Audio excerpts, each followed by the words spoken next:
Luke, first things first, to win that Munster final and maybe just to put things right against Clonmel Commercials after what happened a few years before, how sweet was that? I think that was a good way to put things right. I think 2015 was hanging over us the whole prep for the final, so we were kind of focused on the day itself. But look, truth be told, 2015 was kind of hanging in the background. So I think putting it right was probably the best way to put it there. So we're happy to have won the way we done and to keep a distance between us and them when the minutes were running down at the end. If you rewind maybe a couple of months before that and you won the county final against Duhallow, you scored 2-4 and you came out saying you didn't actually play well. How does that work? I would always consider myself hypercritical, so even games when you score something like that, I would always kind of find ways of nitpicking. But I would definitely stand over that day. I was pretty poor, and I think it was 90 seconds of being in the right place at the right time kind of got me through that day. I don't know. As a forward, you kind of want to score as much as you can, and when you have a few misses, it's very hard to get them out of the brain. Saw a picture of you afterwards embracing the TD. Micheál Martin, is he your friend? His son would be, yeah. But I suppose, look, it was a picture opportunity, so I wasn't gonna miss that opportunity, And you got some amount of stick then for being videoed sweeping the dressing rooms afterwards as well. Some people thought he's doing this for a wind up, and like, how did that happen? To know me, look, it was something I was doing this year with Cork, and I had actually been in Packering the day previous, taking frees and stuff, so I just felt it was probably the right thing to do was to see up dressed room, given that they'd facilitated me the day before.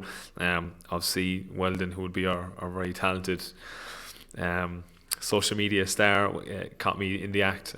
I didn't know he was filming, but I suppose I didn't expect the backlash either. But look, if I can go somewhat viral for sweeping a dressing room and get views for that, I'll take that as opposed to some of the stuff you can be video doing. So another way, when you were playing, a lot of time you seem to have these under socks that covering your calves, whatever. What's the story behind them? I presume it's some sort of support. At the start, it was, I suppose, injury prevention. I went through issues with shin splints and calf injuries. I'd have fairly skinny legs, so that was probably came hand in hand with my genetic makeup. But look, I tore a calf a few times and I was getting shin splints, and I just they were a way of alleviating the pain. Do they still do that now? Is there more of a mental thing? Probably more of a mental thing. It's just one of those things as a prep for a game. I just tend to wear them, and I've kind of had some good performances hand in hand with wearing them, so it's probably more of a superstitious thing at this stage. And they look slick. Yeah, it's a calling card, and people know who I am when I'm wearing them. So So a couple of years ago you played Corfin in that All-Ireland final 2018, and I remember coming out at half time and seeing the scoreline, and it just felt like it was pretty much over. What do you think happened that day? Well, like, I actually only watched the game recently. It was my first time watching it. I wouldn't have watched it had we been playing Corfin coming in a few weeks. I actually don't remember the score being so big at half time.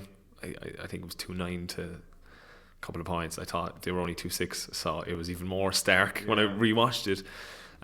Look, I suppose it was our first time being involved in the All-Ireland club for quite a while. It was a big period for the club. I remember beating Slaughtneil in the semi-final. It was almost like we'd won the All-Ireland, and I suppose you don't want to get caught up in that, but at the same time you want to enjoy it too. We're, at the end of the day, we're human. You're going to enjoy victories like that. Did the occasion get to us to a degree? Yeah, probably did. We just didn't show up. Did they have a performance on the day that was kind of unmatched? I would go as far as to say, had we even turned up, I'm not sure would many of teams have beaten them the way it went that day for them. They were exceptional. And look, they've gone from strength to strength since, Because they're chasing the All-Ireland 3 in a row. They're obviously not going to say that openly, but they're a team that seems to labour through their own county a little bit, and in the 3 All-Irelands they've won over the last 4 years or so, they've beaten everyone by 10 points plus. Yeah, look, we fell into that trap. I suppose we watched them coming through in 2017, going to 2018, and yeah, they had some close victories. I think their semi-final they won by a point or two, albeit it was in poor conditions. They were down to 14 men, but I think we got caught up a bit in that when teams got at them that they weren't great. We were corrected fairly quickly on the day in 2018. So look, they've continued that trend, but it's always a sign of a good team when you can win ugly. That cliche. And look, they've dug out some great victories, and look, when they turn it on, they're as good as anyone. So we kind of want to keep them in that kind of ugly game, and try wear them down if we can. They have a lot of fires to put out. Throughout the field, you've got inter-county quality, either past or present, don't you? Yeah. Look, you know, there's going to be some great players on show on the day, but yeah, they're fairly loaded when you look at them on paper. Like so, we're under no illusion. Look, they're a fantastic side. They could probably do quite well in the intercounty scene if they were put in their own. So it'll be a nice test for us. What about Cork then in 2019? Because in so many ways it felt like, right, you got to the Munster final, gave a good performance against Kerry. You're probably disappointed you didn't win the game. Then you get to the Super 8s, and I remember along the way you pasted Laois and Thurles, and I thought, wow, this is a different Cork team this year. And then you got to the Super 8s, you score after, was it 15 seconds against? Like, you're thinking, geez, this team, if they can push Kerry that hard and Dublin that hard, this team isn't too far away. Yeah, and do you know what, we probably disappointed, you know, and on paper, if you look at it, it was 2 wins out of 6 in Championship. We beat Limerick and Laois. With the greatest respect to Limerick and Laois, we would expect to be beating them. But I suppose from within the group, it was a good year in that we were competitive, you know, on the big days. You know, we played Dublin, we were quite good. Should have beaten Tyrone 100%. The Roscommon game, look, given the circumstances, we just weren't in it. You know, I know it was a close affair and it was a bit of a high score on the day, and the conditions weren't great, but look, it was a game that we probably just weren't in it mentally, given that we were bowled out. But again, that's no excuse at that level. You want to win as many games as you can, especially for Cork football when wins are at a premium for us. The Dublin game, look, we were in it until I think it was 11 minutes to go. There was 3 points in it. A bit of naivety on our part, getting cut up and trying going for the win, as opposed to kind of, I suppose, keeping the game close and try wear them down a bit. But yeah, as a group, it was a good year. Internally, you know, I think we established a good way of playing. We kind of worked hard on kind of kick-outs, that kind of stuff, and we got a bit of continuity, which we hadn't had, and a bit of unity in the group, which was something that was missing in the years previous to that. But at the same time, look, let's not get carried away. We lost 4 championship games. Should have beaten Kerry in a Munster final, didn't do it. Had Dublin on the ropes. You know, there's only so much of that you can say, and the results aren't there, you know. So, look, it's a big year for us. Division 3, have to get out of it. There's a lot at stake this year. So as much as we're not there, I suppose, look, in a couple of weeks, hopefully in a couple of weeks, not 2 weeks, we'll be back involved, and look, hopefully we'll have another big year. But it's only getting harder and harder, you know, to be competitive. Like Brian Hurley was using he referenced Division 3 after the Laois game in Thurles. I remember interviewing him, and he was like, not do for a Division 3 team. Do you actually use that as fuel, that people are kind of branding you sort of a lower tier team, even though I think we all realise that Cork should be up near the top table? Yeah, I suppose we kind of played a bit of a chip on our shoulder last year, which almost kind of stood to us. But look, at the same time, results weren't there, and we're where we are for a reason. You know, as much as we want to say, look, we're not a Division 3 side. We have played like a Division 3 side for a lot of the past couple of years. So I wouldn't be use it too much as fuel. You know, at the end of the day, we're where we are for a reason. You know, we did have some pretty poor results. You think about 2020 then, obviously you're still with Nemo at the moment, but I'm trying to picture a situation where Kieran Sheehan gets up to a level after being at the AFL. Sean Powder gets himself fit. The players have had the experience of playing Dublin at Croke Park, done well against Kerry. You know, it feels like good things should be in store. Yeah, you know, and I suppose 2010, Cork were All-Ireland champions. You know, it's 10 years since. It's been a strange 10 years for Cork football, but it'd be a nice way to kick off the decade, you know. And like you said, like Kieran be back involved. There's a few lads having an opportunity now to get themselves fit, like Powder. So it is an exciting time to be involved in Cork football, but these are all things that, you know, they only add in, but I suppose you have to perform on the day. You know, it's all well and good having these great players or having all minors and 20s winning All Ireland last year, but you got to do it on the pitch, which is something we in the past haven't done. To a degree, we done it last year. But look, it's all well and good saying, "Oh, we had a good year," and going back to the kind of the old way where we were. So look, we just have to kind of continue developing, and let's not get carried away with 2 wins out of 6. That's true. Just can I ask you about the ESRI report that came out last week? It was like nearly 9 out of 10 players reported that they binge drink during the off season. Is that something that tallies with what you've seen? Look, I'm conflict of interest for me here because I actually work with Heineken.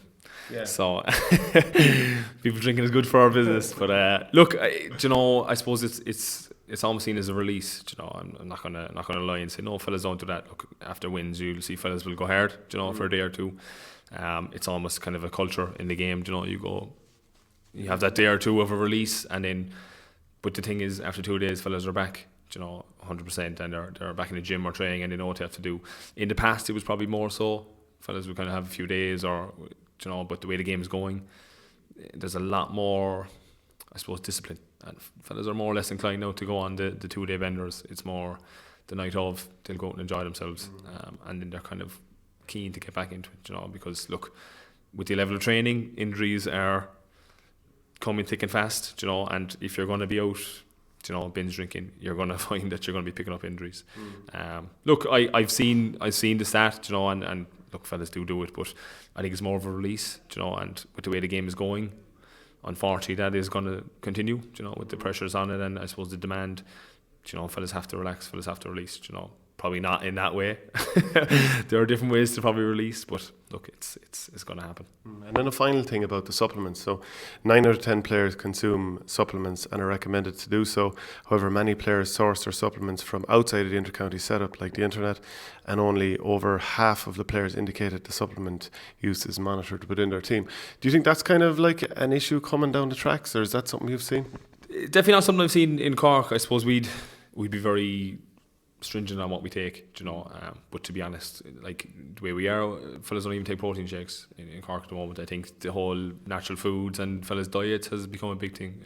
We'd have Johnny Holland involved with us over the past year as a nutritionist, and he's been a big influence in that part, and I think he's improved fellas nutrition wise. So I think the idea of supplements is something that, look, I don't see the benefit to it, to be honest. I've never seen it. I think you don't take any? No, I'd be more food.